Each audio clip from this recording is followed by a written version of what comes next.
Blessed children of the plague, Father. I have wonderful news. Our favorite pupil, Nurgle Snurgle, has decided to bring the podcast Chaos Divided to the garden for a live show. And she is also bringing her co-host, Blushing Noise Marine. Now be polite. I know they are not of the same gods as us, but we must be gracious hosts. Now sit, find a lovely chair, grab a snack from under a rock, and listen to the most beautiful podcast you've ever heard.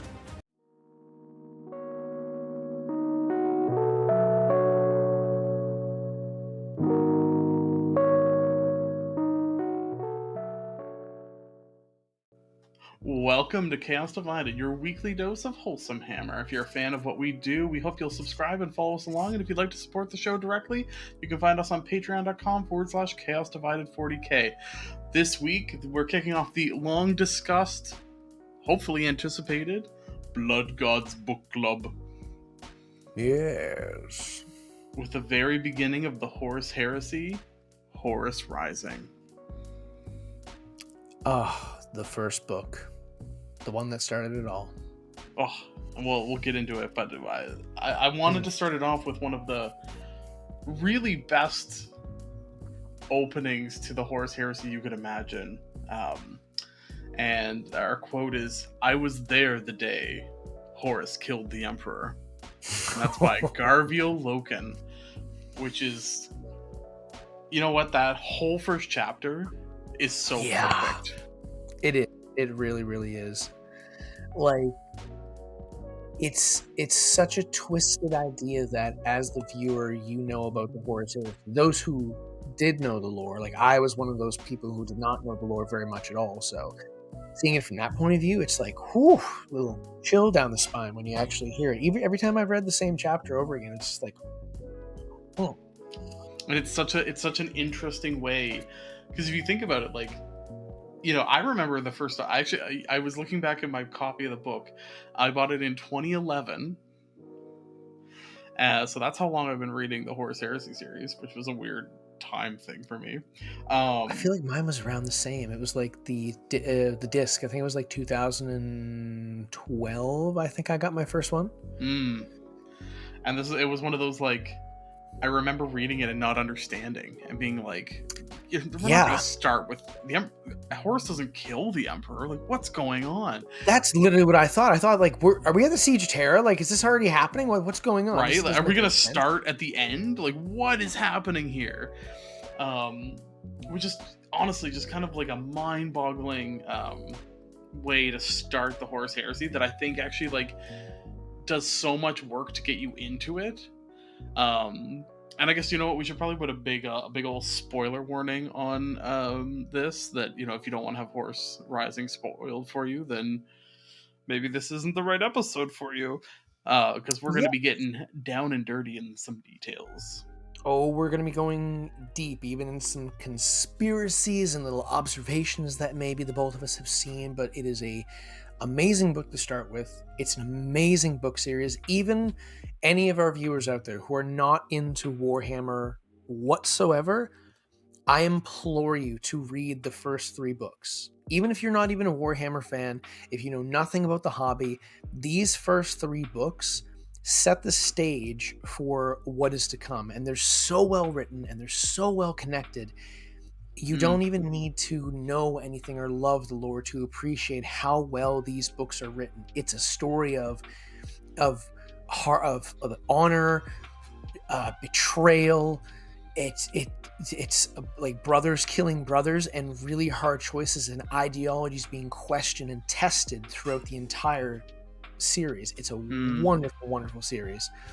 I think to maybe start off, just kind of, even before getting into the book itself, Dan Abnett writes Horus Rising. And if you're not familiar with Dan Abnett, he is probably the most reliable Black Library author, 100%. Yes. But even just that type of, like, somewhat funny kind of weird twists on science fiction, Dan Abnett does really well. Even some of his other books that are outside of, you know, series or IPs, like he sets the tone really well. Yeah, he's really good at finding humanity amongst inhumanity. And I think that's really where Horus Rising draws you in, because there's so many Luna wolves that feel real. They feel like what you want a space marine to be like. They do. They exemplify the best. Like, they're not superhuman, they're just better humans. Yeah, just they're not like made out to be these magnificent gods, but they are just, we are the next step in human evolution, and they still have personality and feeling. Something else that Dan Abnett does that I love with the series is his ability to descriptively write the scenes to allow the reader or the listener to connect to that world and paint a picture in your mind. You know, you understand, you see exactly what his vision is, and it's I find like other books that I've read in other series, and it's not very many, I haven't read very many books, but a few that I have read, how descriptive they can be in describing to the viewer to help you understand the context of what is happening is very, very different from what he does. He uses like our real world stuff to describe what is going on, so it helps us paint that picture easier. And right away, it threw me into the 41st millennia of the dark, well, at this time, not the dark age of humanity, but a prosperous age, a beautiful age. And it was something really interesting to behold and like hear described.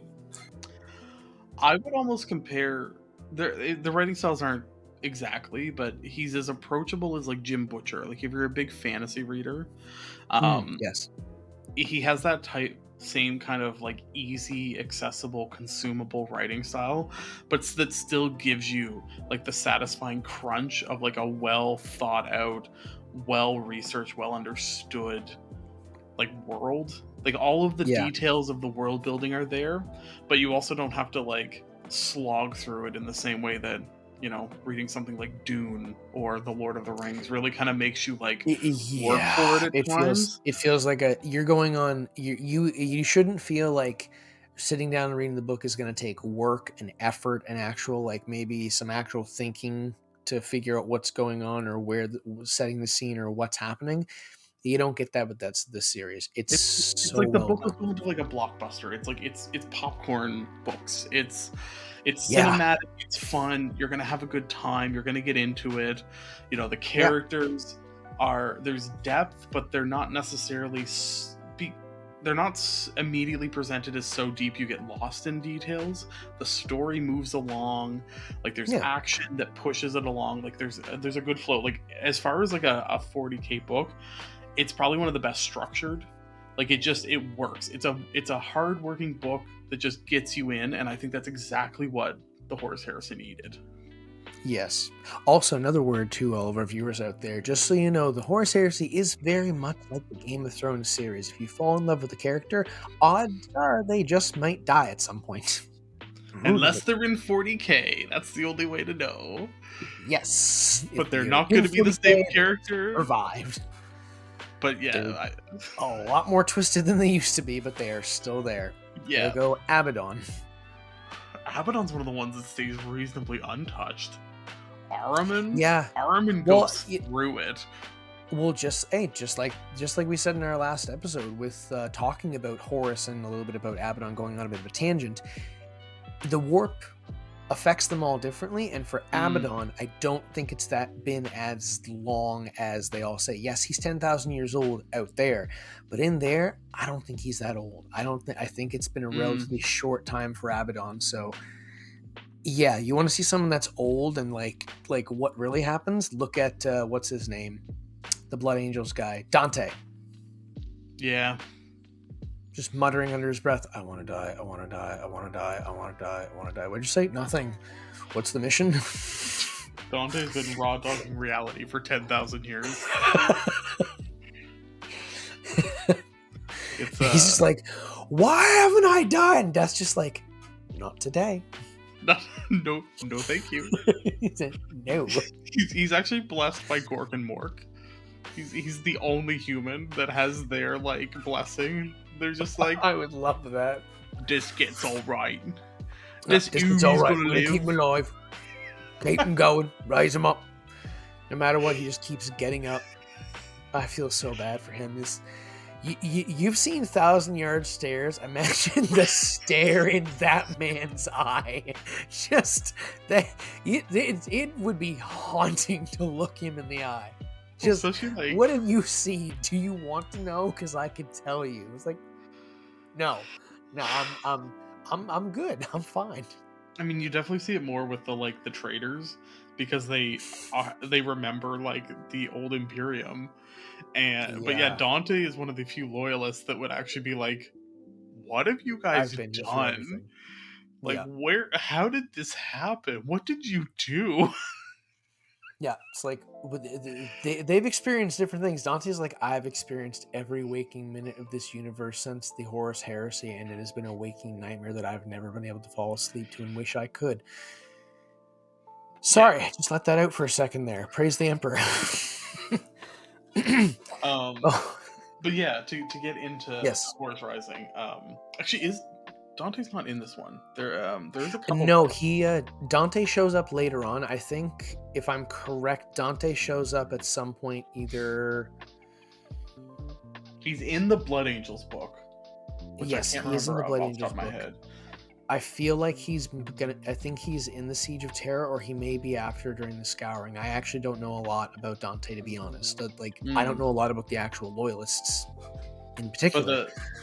And what is nice about Horus Rising, it's centered around the Luna Wolves, but you get a little Emperor's Children, you get a little Imperial Fist, you get a little Blood Angel, Word Bearers. Yep, well, Blood Angel, little tiny bit bold. Word Bearers. The worst. Well, I mean, come on. Like, if you're gonna start with the Word Bearers, you need to start it off right. Of the worst. Erebus is coming in and going, okay, let's go. Just absolutely the worst. Takes out like a head shiner for a couple seconds. Ugh. You know he waxes his head to keep those like little symbols all over the place, just nice and shiny, so everyone can see them. Oh, it's true. You 100%. Sorry, let's not get focused on him. We'll get to him. He's the whole another thing. But no, we open up with Loken telling a joke. He's telling a funny story. At first, it doesn't sound like it's a joke from the point of the viewer if you don't know what's happening, but they're all around a fire, and Loken is telling his brothers an old war story, a joke about how Horus slew the Emperor, and they laugh at the heresy of it, how ridiculous it sounds. And yeah, he basically opens up and he said, it was a year after Ulanor, so it's been a year since Horus had become War Master, and the title's hanging heavy on him, and he's feeling the responsibility of it, and it hangs on him, and it's almost drowning him, really. Like, that's how Loken describes it, that like Horus is struggling with this mantle. And they arrive at a system, and on the third planet of this system with a yellow sun and 9 planets is the Emperor of mankind. The Emperor, yes. Announces himself the Emperor of mankind. He who will bring humanity into the light and cast off the darkness. And how ironic is that? Right? And Horus sends his favorite son. I always mess his name up. It was, Sejanus. To parley. And Sejanus makes the mistake of alluding to another emperor. Yeah, there could be another emperor, not just you, my lord. And for that, he is killed. Yep. Cut down by the, if I recall, they were known as the Invisibles. Yes. Yeah, the bodyguard of this so-called Emperor of Mankind. And as they As Horus deals with that, he sends another embassy, but this time moves his ships in to an attack position. And Loken is selected as part of this, as well as Torgadon, Horus Axamund, and Abaddon. So you're really you're getting the full weight of the Sons or of the Luna Wolves at this point, like bearing down. I love the phrase that he used with like one hand extended in friendship, the other clenched like a fist ready to strike. That warning of, I'm gonna give you another chance to talk to us, but if I have to, I will. Yeah. But even then, it doesn't. He doesn't bend the knee. No, actually, the ship was shot out of the sky, and the emissary who was being sent down, who was known as Malagers? Yeah, the Twisted. I keep remembering them by their nicknames, not their actual names, but Malagers, known as the Twisted, who was being sent down, his ship got shot down, and as soon as that happened, out of the moon and out of the oceans and the skies rose up all of these battleships from the planets and its moon ready to fight. And I a show of force. Think they were expecting Space Marines. No, they weren't. It even said in the first part when the Lunar Wolves first landed on the planet and started to assault, it looked like a wave of white bodies underneath the feet of Titans that were striding across the battlefield. And though the enemy still had a lot of really powerful technology, even Gavio Loken noted that their technology was very similar to theirs, and the weaponry they used was very similar to theirs. But not a single one of their warriors, even the largest one, even came up to the chin of a Lunar Wolf. And they had no idea, you're right, that they were going to be facing what was coming down. Gene locked within that powerful suit of armor, thousands upon thousands of Marines racing across the battlefield, just bodying everyone the entire way. Just trying to imagine that. It's like a game of round robin, but one side's like the Hulk and the other side's like infants. What is it? A Space Marine sprinting is like around 100 kilometers an hour. Yeah, they don't even call it a sprint. They regard it as like a loping, bouncing run where they just like almost hop, like how we run and you clear that little bit of distance on the ground where you're like in mid-flight. They like go. Yeah. Actually, there's that YouTube show Astartes you can watch where you get an idea of how fast they run. It's actually kind of terrifying. It's really intimidating to see them like full tilt going as fast as they can in that massive 800-pound suit of armor. What do you think about like what Astartes probably weighs 500 pounds? The suit's around 1,000, so you're not far off from a ton. Exactly. And if you're going 100-ish kilometers an hour, that's like getting hit by I don't know, like a Kia Rio. Yeah. And we go back to the phrase that has been said in the books a lot of the times about Marines. Something that big should not be able to move that fast and that quietly. Yeah. It's so you terrifying. think of just like, you picture them just running, like before they even pull out a gun, like they're just barreling through and like guys are dying. Yep. Like you can shoot, unless you've got a plasma gun that's actually gonna like put them down, like and like at almost point blank range to like make sure you actually hit them. Yeah, like they're just through you. There's a YouTuber named Voldemort who did a video on like Marines and their power armor, and he does these little quick stories at the beginning. One was the Marines landing on a planet of very it would be like during our Civil War times, the Redcoats versus the Bluecoats with muskets and cannons firing all over the place, but they're lining up against the Marines, and they send one Marine, a single Marine, and he runs across the battlefield. He's getting blasted with bullets and shot. He gets nailed with a cannon, lands on the ground. They cheer. He gets back up, keeps running for their lines. He runs into their midst and stops the tent and goes, "Where's your commander? I want to talk to him." Takes out his gun and fires at the ground and blows a massive hole in it, because we all know what mass effect rounds from a bolter will do. They explode on impact. He says, I have taken your entire army's fire, and this is the weaponry that we have at our disposal. This is just one of our weapons. That is the first thing I would like to show you. Secondly will be this, and he gives them a hololith image of all of the terrors they fight, Eldar, Orcs, Tyranids, and goes, these things are alive in the universe, and we have come to protect you from them. So please, can we stop fighting? They're terrifying. They are. Absolutely.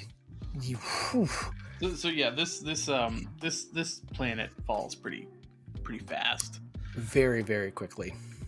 And Horus shows up and kills the Emperor, air quotes. I think actually Yes. they did actually. Loken is described as using air quotes for the Emperor, like halfway through the story, which I think is funny. Air quotes it up. Just like the picture, like a space marine wearing like like two power fists, just like Emperor. Yeah, the Emperor.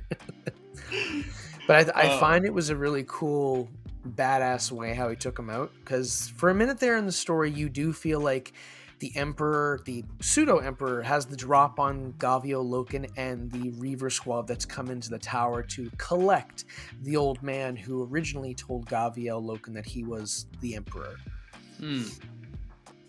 And then that gigantic, whatever that noise weapon they have was, it blasted outward from the throne when Gavio realized that this guy wasn't the actual Emperor. There's something wrong here. And when he went towards the throne, he saw movement, almost like a shimmer of light. And they all got blasted back. And just as they were all going to go over the edge from this huge blast of energy, shoo, teleport Homer, big bolter up, one blast goes off, and there's just a sizzling skeletal corpse in the throne afterwards. And Horus is standing over top of Loken going, leave my boy alone.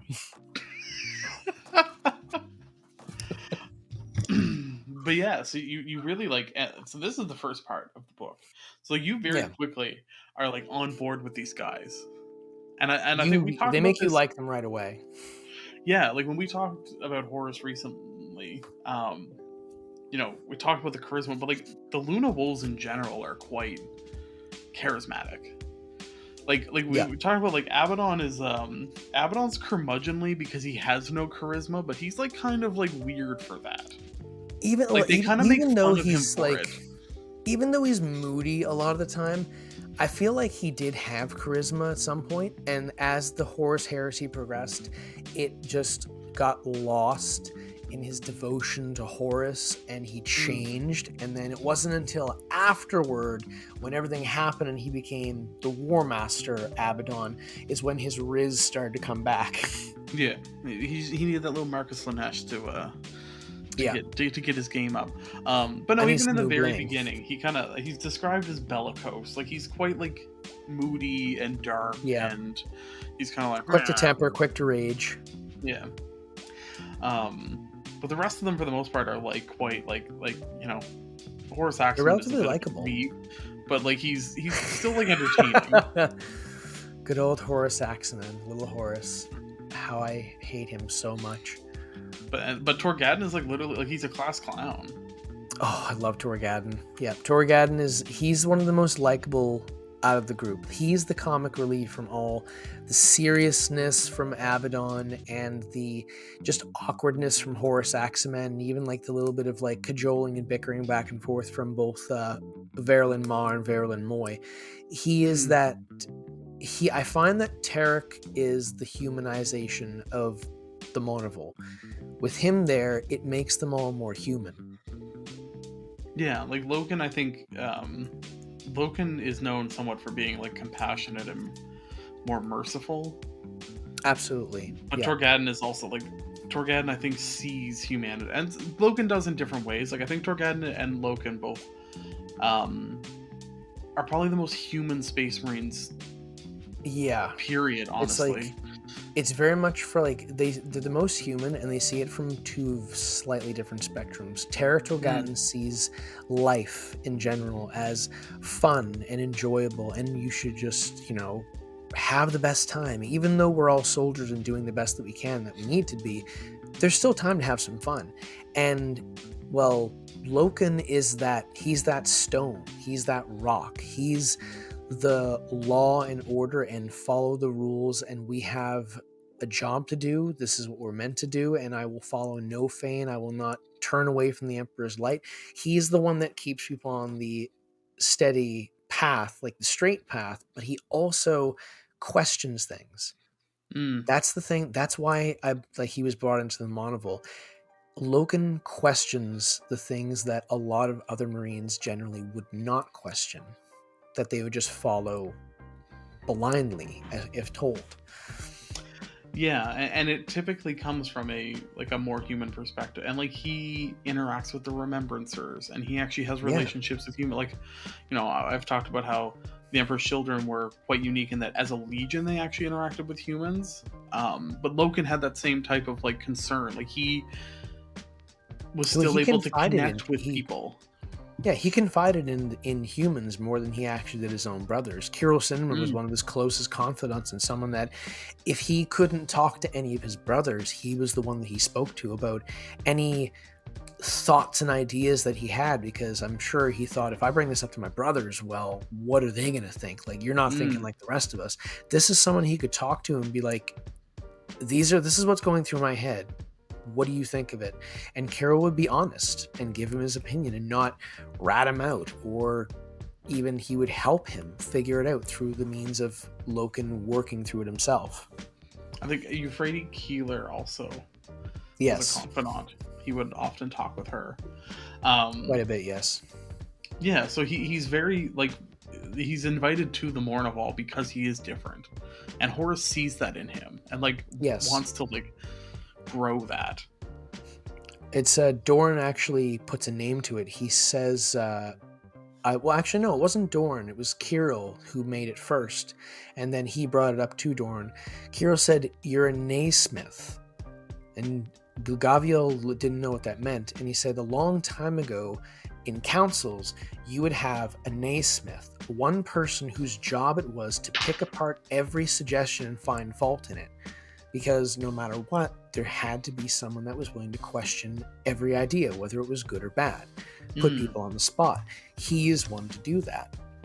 And it's exactly what Horus needs. It's the person that Horus needs to keep him on the straight and narrow, because the rest of them are going to be like, yeah, Dad, yeah, you got the right idea, yeah, Dad. And Gaviel might be the only one to be like, this might not be a good idea, and this is why.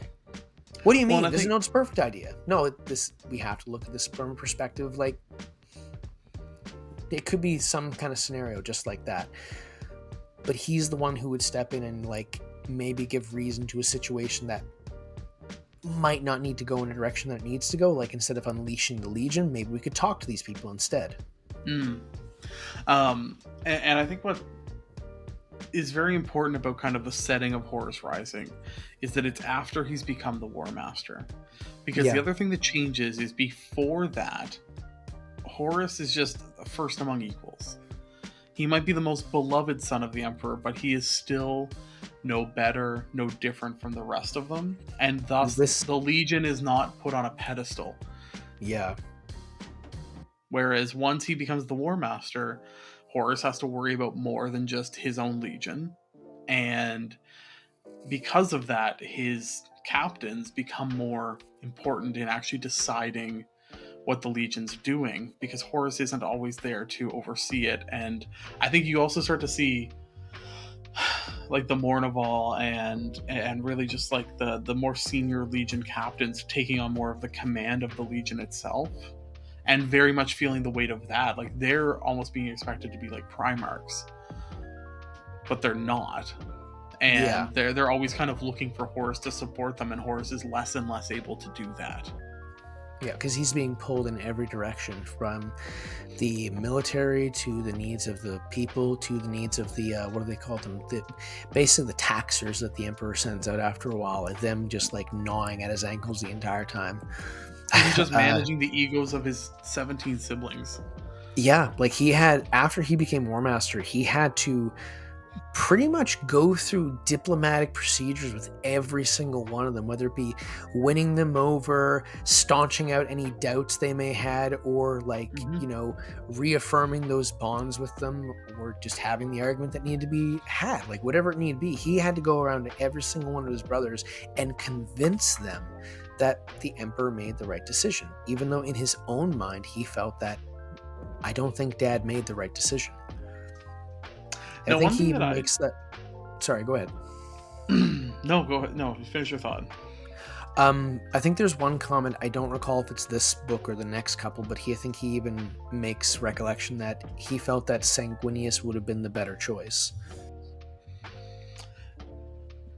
Yeah, I think that happens. There's a few that reference that, because even later on, when Gulliman kind of has his Imperium Secundus, he puts Sanguinius in charge of that too.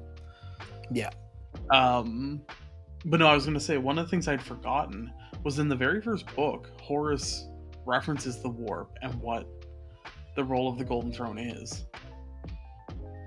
Which means he knew. Like, Horus knew what the Emperor was trying to do. Yeah. Which I felt changed all, like, the whole details of it all, really. That was something I did not notice until my, like, third or fourth time reading, and I was like, did he just mention the throne? He knows what the... So wait. And then you start digging deeper. It's like, so if Horus knew that the Emperor was leaving the Crusade to go back and work on the Golden Throne, how much of that plan did Horus know? Did he know all of it? Did he know a little bit of it? How did that implies a lot? The implications change dramatically there. And the phrase he uses that he says, my father is going back to Terra to master the warp for all of humanity. Yeah. So, and again, he knew about the warp too. Mm-hmm. I think even there's a moment where Gaviel and Horus are having a discussion about the warp itself, and he describes this is after even after the battle of this planet is going on that we were previously talking about. There's still a few groups that are fighting back, and Gaviel makes the comment to the War Masters Council that maybe you should unleash the Legion again, but not all of it, just the 10th, my company. We went in first, we started it, we'll finish it. They get out there, and something happens. Well, you're jumping ahead. Oh, sorry, wait. Oh, yeah, I jumped way too far ahead. There's a lot of stuff that happens in between there. Sorry. Because there's three major conflicts in this book. And you skipped to the third one. No. No, the one that I'm talking about is when Jubal changes. Yeah, that's the Interrex. That's on that planet. It's in the Whisperhead Mountains. That's not the Interrex. The Interrex is at the end when they meet the Interrex right after they've had the battle on Murder with the Megarachnids. No, I know, but that's the Jubal happens at the end. On that happens planet. At the end? I'm pretty sure. Oh wait, no. Are you sure? Because I thought for sure it was the conflict with the Emperor. Then they had the battle with the Whisperheads and Jubal, and then they go to Murder to save the Emperor's children, I believe, and the Blood Angels. Oh, maybe. I'm like 90% sure. Yeah, I thought the Jubal happens after they start the war with the Interrex. But yeah, this is also, I read the book 13 years ago. But yeah, after that, Horus is just like, oh, there's entities in the warp, but they're Xenos. They're just a little more capricious than the rest. Like, yeah, they're just aliens. They're nothing more than aliens. Yeah. He tries to alleviate Gaviel's fears of what might be out there pretty quickly, and I found that kind of weird because he's pretty confident in that he knows what's out there in the warp. Yeah. But yeah, after the war with the Emperor of Mankind, they move on to Spider World, everybody's favorite planet. Murder. Yes. Yep. Love that place. It was designated 836. Oh, I forget the designation of the actual world, but after they made planetfall and went into this weird storm that was all around the planet, they got trapped down there, and eventually they just called the planet Murder because everyone that went down there was killed. But this is where we get to meet some of the best characters of the Heresy. Yes. Two of my favorites.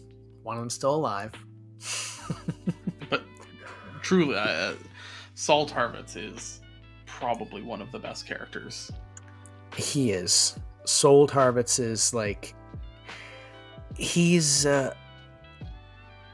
I find out of all the Emperor's Children, he was definitely the most likable. Just like Tarek Torgadon and Loken, he's the most human out of the Legion. You have his best friend Lucius, who is, well, him. He's a little weird. I mean, in the beginning, he's just kind of like a headstrong weirdo.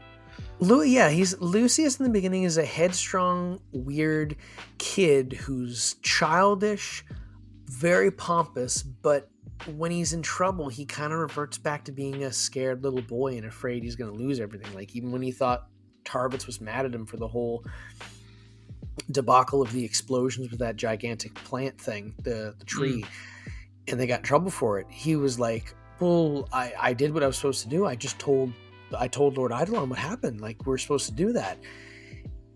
It's like, you didn't have to rat me out. I didn't mean to, Soul. I'm sorry. And he even sounds like a little, like, sad boy who just lost his friend. He's like a twerpy kid. He's like... Yeah, who just wants to be liked, but he's full of himself at the same time. And then you got Lord... Oh, sorry. I was going to say, Lucius in the beginning is...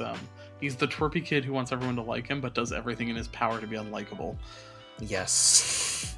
An extreme amount of that.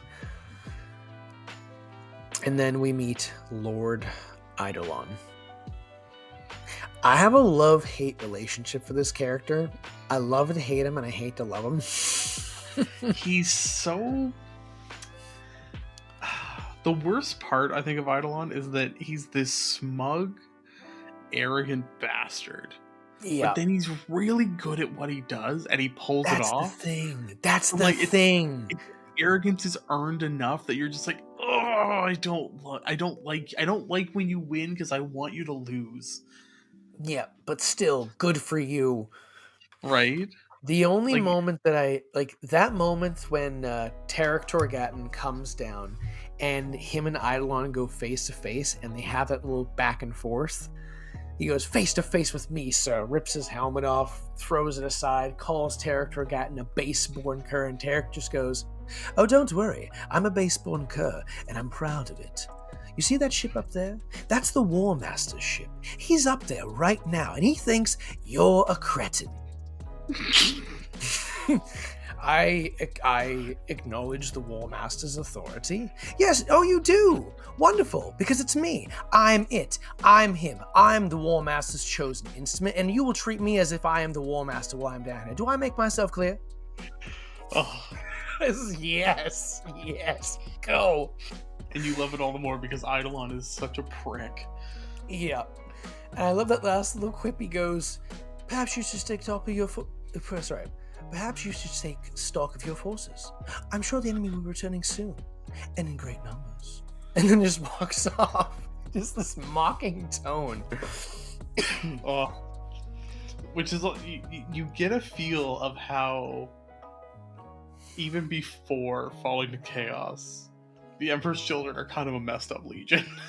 They really are. Like, I think Tarek and Soul are having a conversation about it. He's like, have your legion really fallen this far? Like, I fought beside you. I remember what you used to be like. Like, you were prideful. You were strong. He's like, we are still prideful, but you must understand that we take it far more seriously than most. It's like, to us, it is an offense to say these things to us. We do take our responsibilities very, very seriously.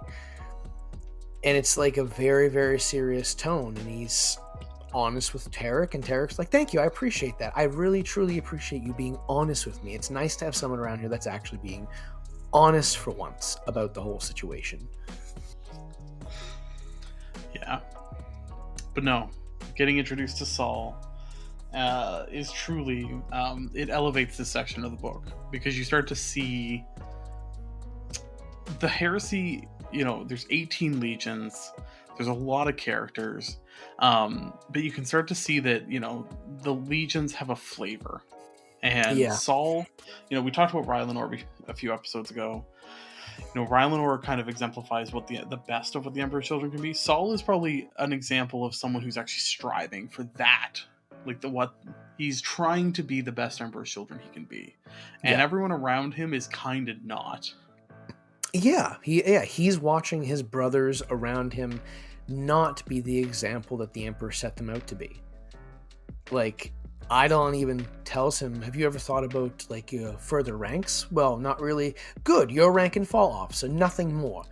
He's put down by his superiors, but he still sees them as, like, you're not following the Emperor's true vision. Even I'm still going to follow the rules and do what I'm supposed to. I'm not even going to rat you out or anything. I'm going to, like, Eidolon took his idea. It was Sol's idea to blow up those trees. He would not have those trees stand and have his brothers and the Blood Angels and the Imperial Guard's bodies hanging from them. He did that. It caused a rift in the storm that allowed the other Marines from the other vessels to come down and save them. And Eidolon took credit for coming up with the idea after he had I think the word's admonished? Yeah, admonished the two of them for wasting the explosives and blowing up the trees. And Tarek says, well, I like him a little bit more. He knows a good idea when he hears one. But yeah, so we go through murder. They fight just like mile after mile, giant spider after giant spider. Laura, I have to ask you, when you read that chapter, did you not think they were Tyranids? No. Because they're all the same. They're described as all very similar. Kind of, yeah. There was slight differences between them, like different like tools they would use and crests and stuff. But my first reaction was like, these are Tyranids. These have to be some kind of weird Tyranid offshoot race. But then later on it's described that they're not. But that was the first thing I thought was like Tyranids, first contact. No, because that's not really how the Tyranids like because the whole thing with Tyranids is like they haven't been to this galaxy in like hundreds of thousands of years. Yeah, and that's how naive I was back then. I just thought bugs, big old talons, gotta be Tyranids. But they weren't really described like as buggy as like they were described as mega arachnids, but they weren't like they were described as having a lower torso with I think it was 4 or 6 legs, a midsection with a pair of arms, and an upper section with a head and another pair of arms. And those arms usually ended in these weird metallic-like blades. They were almost like an amalgamation of half organic, half metal. And there was the crest that identified their rank. There were some that were workers who actually had shovels instead of claws, big old beetle things that would spit out goo so they could build up their trees. And what was the last? Oh, those weird carriage things. It was like the regular warrior, but instead of claws, it had this weird carriage like legs that would have curled up underneath it and wings, and it would pick people up. And then there was those little shaker things in the stalks that would make all the noise when they would walk through. So it was like a couple of variants. In my mind, I was just trying to find excuses to make them all Tyranids. Yeah, see, they still were like fundamentally the same thing, though. It was like very much the same base design, but with like different tools. They're kind of basically more like Necrons, honestly, than like. Yeah, actually honestly, I thought of them more as ants. Yeah, like they were described as spiders, but I was like, these are ants. These are definitely ants, yeah. Like gigantic ants with metal claws. I mean, if ants were big enough, they would do that. Yeah, and it was impressive. Like, even their claws could cut. That's impressive. They could actually slice through the Marine's armor. Brothers were getting sliced in half. Lucius took one of the claws and wrapped the inside portion of his shield, which is like this metal. It was described as like a metal paper to wrap his hand, because when he first held it, it bit right through his glove and cut him. So these things were like, yeah, they're definitely not Tyranids if they can do that, because even the Tyranids' claws aren't that strong. They win by numbers, not just like, whew, done. So yeah, it's very much like, these things just like are designed for death. Yeah. And they landed, they fought them back, they tried to kill as many of them as possible, and if I remember correctly, when they first arrived in system, it was Horus Lupercal's flagship that noticed that there was some kind of beacon that was making a ping out into space. Didn't know what it was, had his fleet check it a bunch of times, and they came back and said it sounded like music. And then that's when the Interact showed up, and they're like, what are you doing? Stop. Yeah. And this is where it gets spicy, everybody. The Interacts are... How what do you describe them? They're the Federation from Star Trek. Yeah, that's the way I would look at them. I'm still trying to figure out like what they look like, or like just... Well, they're largely human. Yeah, but they do incorporate Xenos races into their factions. Yeah, and there was I think there's hints that some of them might be like interrelated. So the humans aren't necessarily 100% human anymore. Yeah. But this is the Interact, that it's a whole... You're basically given an alternative of like what the Imperium could be, because the Interacts live peaceably with alien species. They have this whole... It's actually a fairly large empire that they have. That they get along with folks, but they also know how to keep chaos in check. They do. They know of chaos, or as they call it, chaos with a K. It was the captain of their guard who was talking to Gavio Loken about it, and he mentioned that you people smack of chaos to us. Chaos, like, look at you. You come armed and for war and ready to battle. This speaks of, the ideals and entities of chaos and what these things are. And he tries to describe it to him, and he's still, as Warhammer is, still very cryptic of what chaos actually is. And they both show up for war, but I think it's also they show up for war pretending to be friends. Yes. Because at this point, Horus is still very much doing the diplomacy thing. Yeah. They show up with the open hand, and I think that's actually what scares them more, is the, like, you have the threat of extreme violence, but then you're also pretending to be my friend, which is very chaos. Yeah, that's extremely scary, because that's exactly what chaos does. They pretend to be your friend and give you all these powers, but all they're doing is putting more hooks into your soul to take control of you for their own. So I can understand why when the Interact saw the Imperium and made that correlation, they were just like, we're going to take a healthy lean away from you for a while and just figure things out. But they did have a good alternative. They did have a good alternative way to deal with things. As they said to Horus when they had their first interaction, you came to destroy these creatures, and it sounds like you destroy many of those who oppose you. We fought the Megarachnid, and we couldn't defeat them. So we chose a more humane route. We imprisoned them on a planet. They cannot leave. They cannot escape. They are trapped here forever. It seemed the most humane. It's not our right to... What I think it was... He even says, what right do we have to annihilate a species? Yeah. That spoke to Horus. That really spoke to him. It's like, what right do you have to delete something from history? And you know what? I think that there could have been a turning point for everything, because even Horus was leaning towards the idea, like, maybe we should learn from these people. There's something here. And his sons are like, no, they're against they have Xenos. They use weird tech. They are not human. We must kill them all. Just so everyone knows, this is only Abaddon with the entire Monivore holding him back, like screaming at Horus, we need to kill them all. They need to die. Well, and it's like, the Interacts are, like, when I said they're like the Federation of Planets, like they are, like they live at a much higher standard of living than your average Imperial citizen does.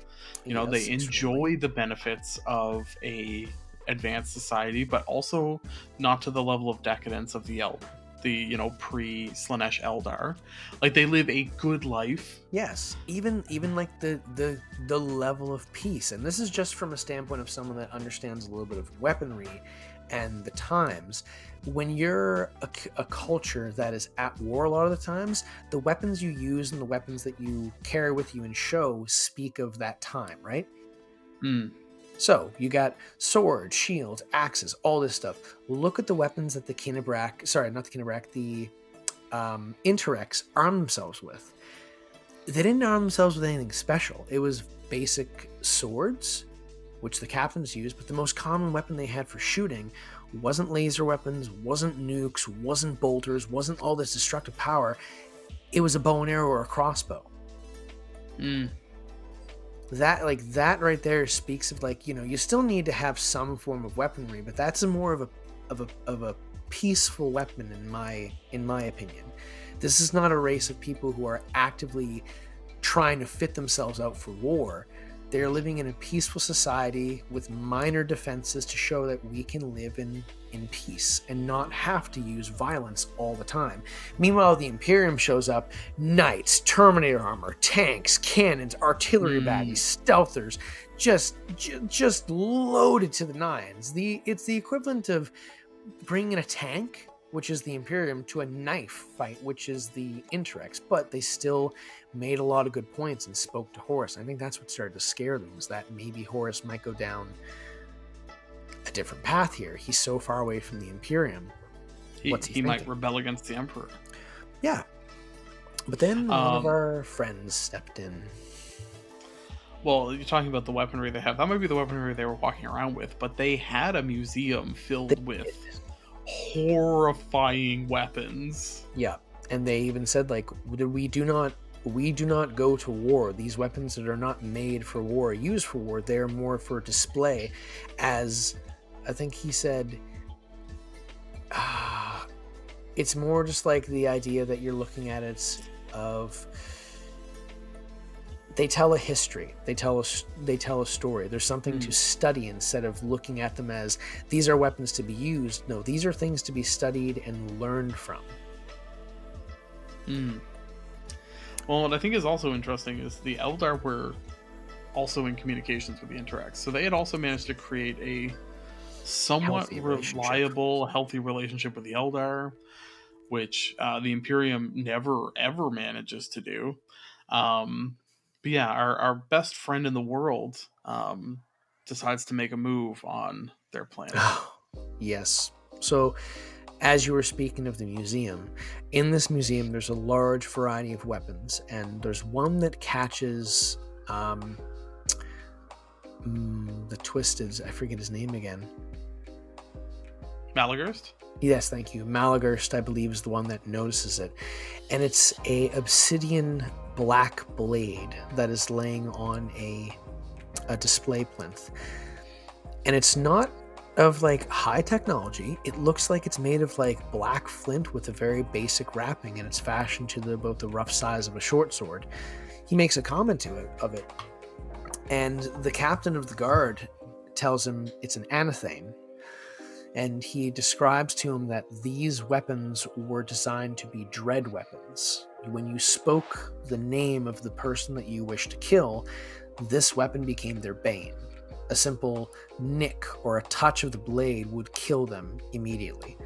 It was a very deadly weapon. And then he describes some of the other weaponry in this room. It's absolutely terrifying.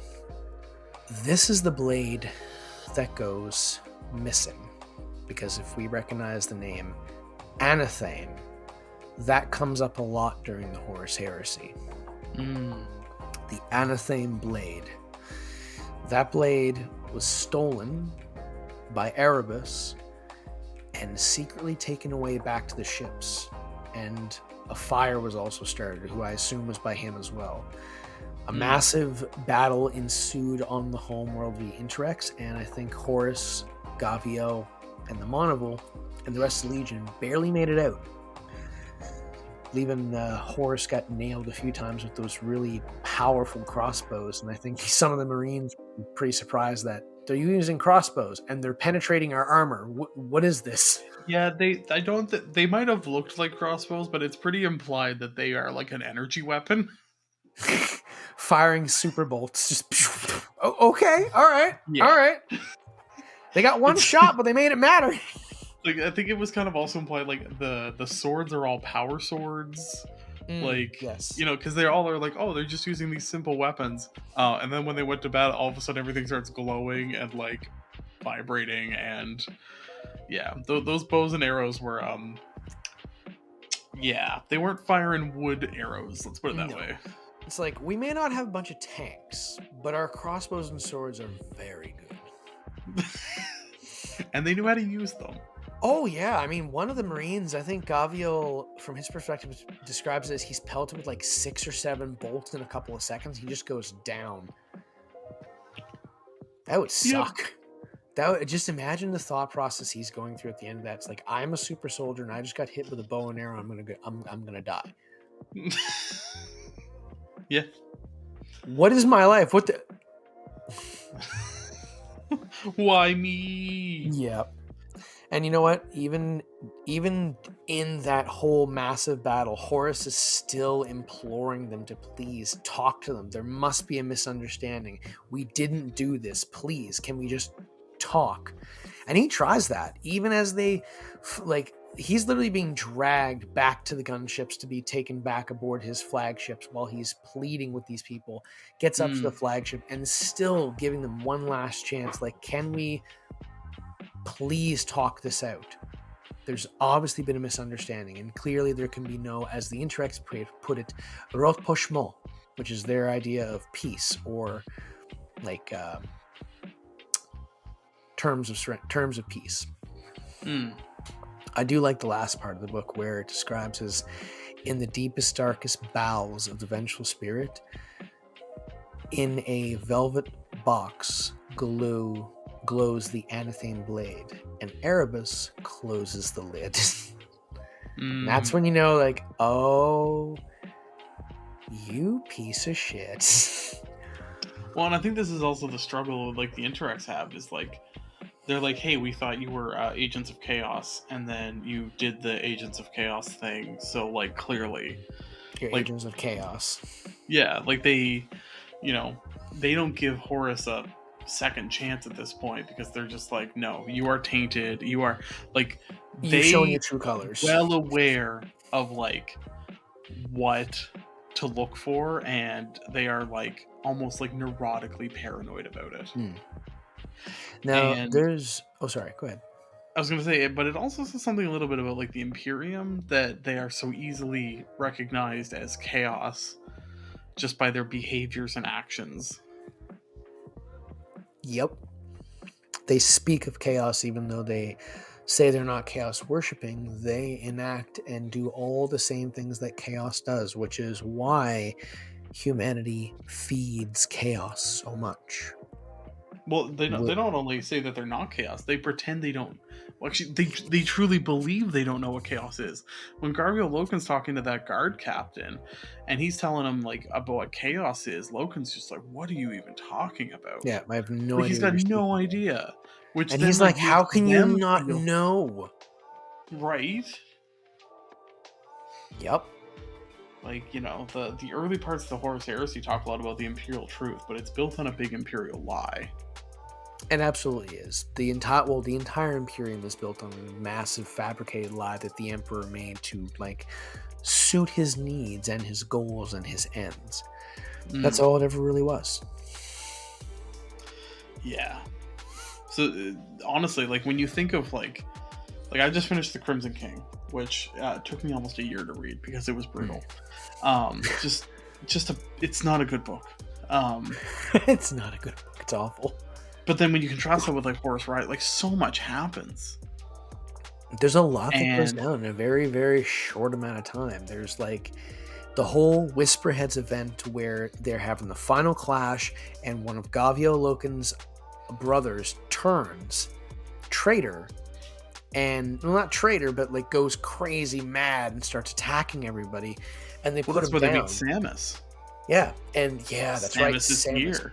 Now that here's something that's, now that we're bringing the Samus up, I want to talk about something about Samus. In the book, when Samus is described and the transformation that he makes Jubal go through, it sounds like a Nurgle entity. a big slather in the mouth, bloated boils. skin, yeah. Yeah, right? But then Yeah. when you see the release of the actual figure and his rules, Samus is a demon of corn. That has always bothered me for the longest time. And then they have the other model, Korvax Utterblight, which is in the Demon Prince of Nurgle of the Runestorm. And I have this weird thought in my head, like maybe they got them mixed up. Wait, they made a model for Samus? Yeah, they made a model for Samus. For a while from Forge World, you could get the older Horus Heresy models. You could get Korvax Utterblight and Samus. And Samus was a large demon prince of corn on foot with a weird reverse lightning bolt kind of blade. And he actually looked more like a dog / minotaur. Kind of like a... You could probably bring up a picture of him right now. He looks very much like a... like one of the old school bloodthirsters, the metal ones, but without the wing and no horns, just like a dog creature. Yeah, because the way Samus is described, he's not really corny. Yeah, other than the fact that he is somewhat implied to be like the devil, and he shows up twice. He shows up once in this series, and he shows up another time on the Battle for Macragge. He's summoned again, and then that's when he's shown to be more corn-looking as a demon prince. But in this that's what I mean about, like, I'm thinking, yeah. But he's talked about a couple other times too, where he's not necessarily there. Yeah, he's definitely talked about a few times. But you know what? Korvax Utterblight isn't... I've yet to see that name brought up in the Horus Heresy at all. Because I'm also thinking, they summon him in the Crimson King. Who, Korvax or Samus? No, Samus. There you go. And that's a whole Tzeentch thing. So maybe he's actually an undivided, he's just like a non-affiliated demon entity that just bombs around. Because he specifically that could be it. That actually, you're probably right. That could be it. Because even back then, just maybe one of his forms is corn-like. Well, they do say that in the warp there are other entities that are there besides the Chaos Gods. They're just not as powerful. Maybe Samus, because it says he's a demon prince of the Runestorm, and so is Korvax Utterblight. He's a demon prince of the Runestorm. So maybe they both have something to do with the ritual that was formed on Macragge that maybe created them. Yeah, because Samus is, I think, so also supposed to show the, like, demons exist outside of time. That's why, like, he's actually created later on in the Horus Heresy. Yes, he's given full form. But he appears in the beginning because once he's created, he exists in all times. Like, that's why Slaanesh, like, though came to sentience in the 30 or 20, M25. Yeah, M25 was when Slaanesh technically then existed in every moment before as well, and every moment after.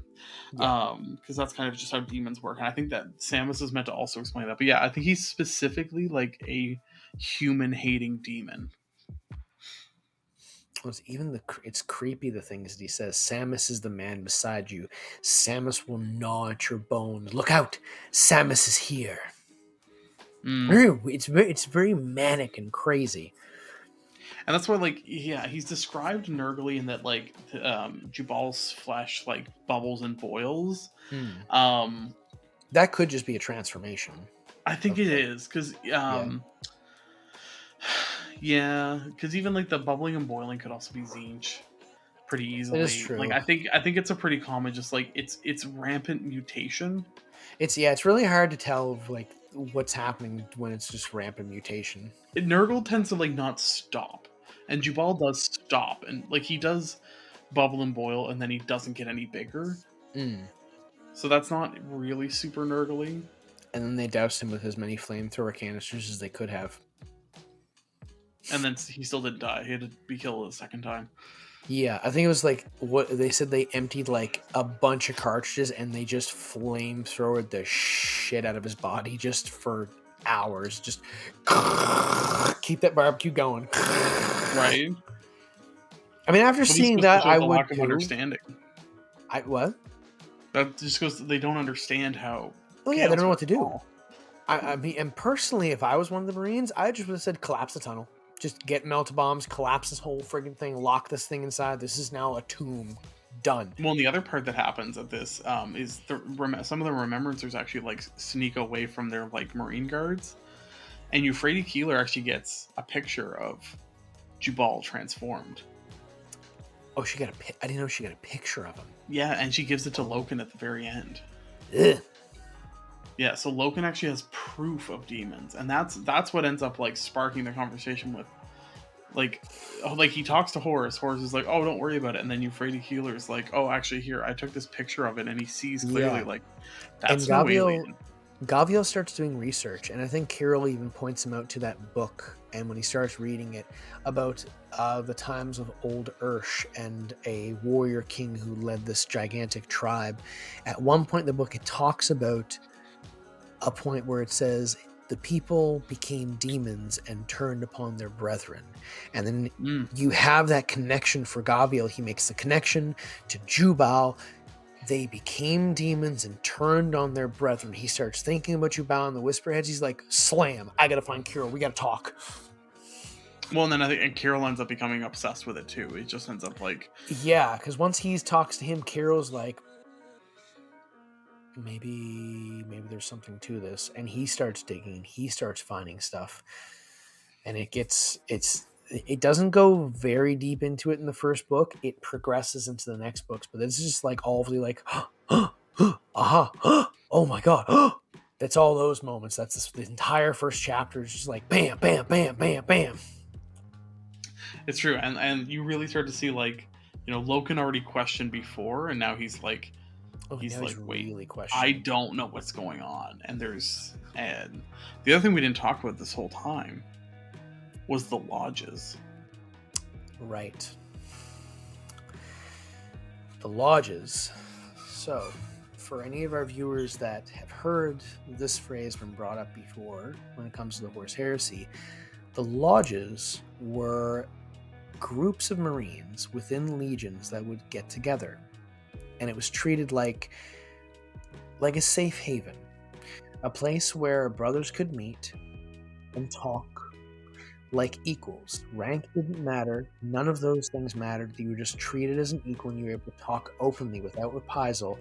And in the beginning, it was designed to be a good thing. But they weren't a good thing. Well, and the irony, and this is a bit of, I guess, a literary device. When Loken is invited in as a visitor, he comes out of it saying, fraternity, there's nothing wrong with fraternity. Yeah. But any military organization, or secrecy is anathema to any military organization. So you get a bit of a mirroring there as well of like, the lodges are literally an anathema blade in the heart of the Legion, and that's how Loken views them. Yeah, it's dangerous. What you're doing is dangerous. And it's not until that Horus Axeman reveals to him that Horus knows about this. He actually encourages the lodges, and that throws Gaviel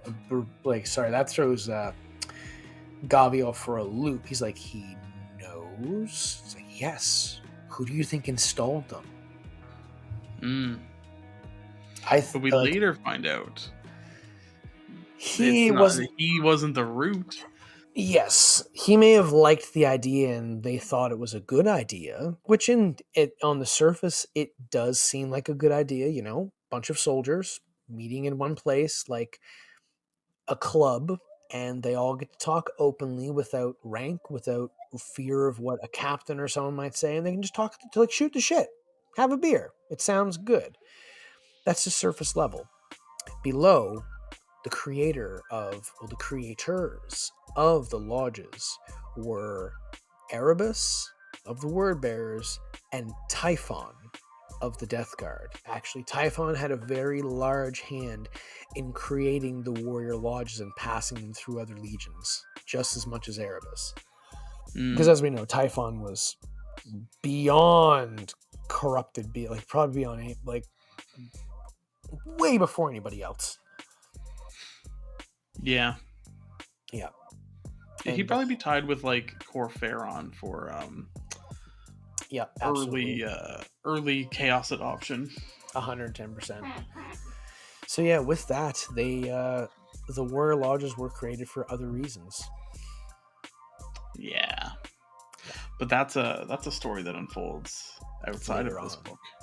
Yes, that will unfold later down the road. As of right now, the lodges seem like a very nice, soothing, It's a good time. safe space, safe place. Wonderful spot to be. And speak your mind. And have no worry or care about anything. Mm. Yeah. Any last sure. thoughts before we I don't know, are we rating books? How do we want to give like a I think we should give the book a rating. And I think we should decide the next book we're reading, which I know which one we're going to be reading next. It'll be False Gods. Yeah, I don't know if we're going to do the whole Horus Heresy in order, but I think the 7 books are chronological. The ones that Up I to know the Flight of the Eisenhorn. As far as I know, the ones that are chronological that I've been told are to read are the first 3, Horus Rising, False Gods, Galaxy in Flames. Flight of the Eisenstein is the next one, and then it says read Fulgrim. And I know that there's a reason, because there's a connection in the book Fulgrim to some instances that happened before the Horus Heresy. The only other book I would recommend reading before would be The First Heretic. Besides those books, anything else is fair game. Yeah, Especially The First Fulgrim Heretic. ties up the story. It does, yes. Fulgrim ends the like beginning, if that makes any sense, and then the next couple kind of like sort out the details. Well, The First Heretic is, in my opinion, a prequel. Well, and that's what Fulgrim is, both a prequel and then also a like sequel, because The part of the pre-sequel. book.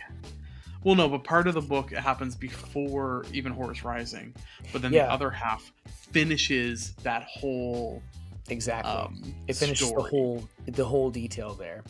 The First Heretic is when Lorgar Aurelian actually has this moment with the Emperor and goes and finds something to worship. If you haven't read that one, I recommend it. It is so... I have never liked villains more. It's true. You get an idea as to why Lorgar is doing what he's doing. But I like Lorgar. And in the whole series, in that one, he's fine. I end up liking Lorgar. I still hate Erebus, but there's one character who stands out the most, and it's his name is Argel. Yes, the pronunciation Argel Tull of the Galvurback. Oh, he's so good. I know he's the best word bearer. He's so good. I just hope our viewers don't realize what we're talking about, but he is so good. Oh, he's a great guy. Great character. He's so interesting and such a weird thing. Yeah, he goes through it too. I cannot wait for us to talk with him. He is amazing. I'm almost realizing too, the way he's described, he's closer to an 8-bound. Very, very much so. He's 8-bound didn't exist when I read that book. No, I would actually. I'd actually consider the possessed of the 40, the Horus Heresy. Sorry, the Horus Heresy, right? Those possessed are more like 8-bound than anything else in size and comparison. Yeah.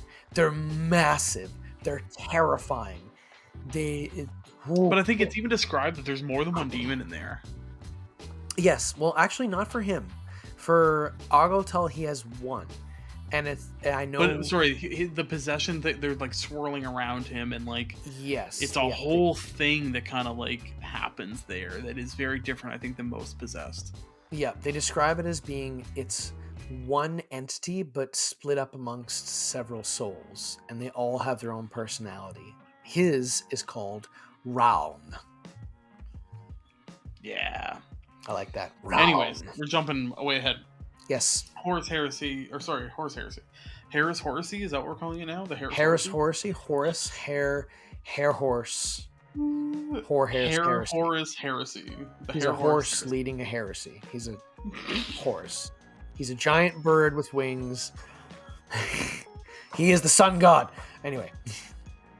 The Horus Heresy. What's our review? Are we scoring this? Are we? Yeah, honestly, Horus Heresy, I will always give it a 5 out of 5 stars because it is an amazing book, and it is one of the few books out there that I have picked up numerous times and listened to and read once, and yeah, I could never say a bad thing about that book. I haven't read any of the Siege of Terra stuff, which I think I've heard that stuff's quite good. I haven't read it either. I'm saving it. Probably, I've read over 40 books of the Horus Heresy of this point, and it is probably the best Horus Heresy novel. Yeah, it is. There's other ones that are interesting in different ways. Like, there's reasons to keep reading them, but it's just from a pure... There's a couple out there that ring that tickle me in just the right way that Horus Rising does. One of them is Betrayer. We'll get to that some other day, but yeah, it is definitely one of the top books. Like, it's the book the book is the fisherman, you are the fish, and it literally gets that hook in there and reels you in. It's that kind of book. Doesn't matter what walk of life you're from, doesn't matter what hobby you're into. You could hate Warhammer, pretend it's not Warhammer, and you'll still love this book. The way it's written, the way it's laid out, it's phenomenal. Love it. Horus Rising is just pretty good science fiction. Yeah. Like, to be like, it's as far as a Black Library book, 5 out of 5. Mm-hmm. Generally, as like a science fiction novel, still honestly probably like a 4 out of 5. Like, it's a good read. It's engaging. It draws you in for everything we've been talking about. Like, it's well structured. You know, a lot happens. Just a ton happens, and it doesn't feel like a hefty read. No, not at all. And for sci-fi purposes, I'm going to give it a 5 out of 5 because unlike every other sci-fi genre out there, this style of sci-fi it hits that spot, that the grim, gothic, Romanesque, like not futuristic but also futuristic style of the Warhammer sci-fi genre. It's just like, for me, it's peak. It touches every single good point that I'm looking for. I don't like sleek armor. I don't like smooth stuff. I don't like it's as close to like Gundam as you could say, but even Gundam's really high tech for me. Warhammer 40k is just the right kind of sci-fi, and I love it. That's why I will give this book a 5 out of 5 when it comes to sci-fi, just the universe in general. No, but I just mean if you're not a Warhammer fan, this is still a book worth reading.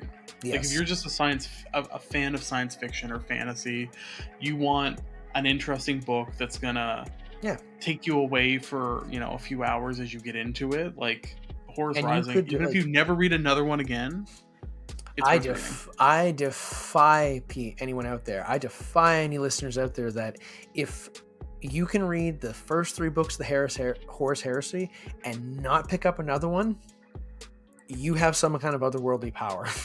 Because these are really good books. I mean, honestly, even if you can get through the Horus Rising without wanting to read the next one, that's hard to do. You're in. You're in it. I bought that disc. I listened to it twice. I was at the store the next day picking up the next 2 discs, and I burned through those in a couple of days.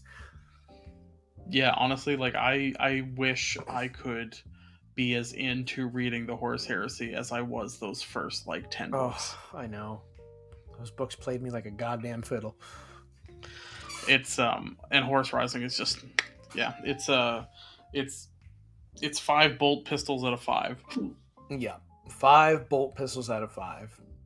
And we'll get to our next one next time with False Gods. Well, we're gonna have to get a theme song for BloodGod's book club. Ooh. What do you? Well, I always yell out jazz. Should do something different. Salsa. No, I don't like salsa. I was about to say, BloodGod's book club somewhat implies a bit of metal, but I'm down with the metal. I'm definitely down with the metal. Awesome. All right. This one's already pretty long, so no more parting thoughts. Thank you all for joining us. Don't forget Thank to you. subscribe to Chaos Divided wherever you're listening from, and you can find us on Instagram and YouTube at Chaos Divided 40K. If you're a fan of what we're doing and want to join our growing wholesome member community, you can join us at patreon.com/40K, Chaos Divided 40K, and support the show. I keep cutting you off. I feel like you want to say something. No. I just make noises and weird faces. That's what I do. Okay. I'm a very animated individual. If you'd like to connect with us directly, we're at Blushing Noise Marine, at Team BloodGod, and spread some love like the sickness, and hit up Nurgle_Snurgle on Instagram and YouTube and let her know you're thinking of her. And until next time, bye-bye. Bye, everybody, and hit that jazz.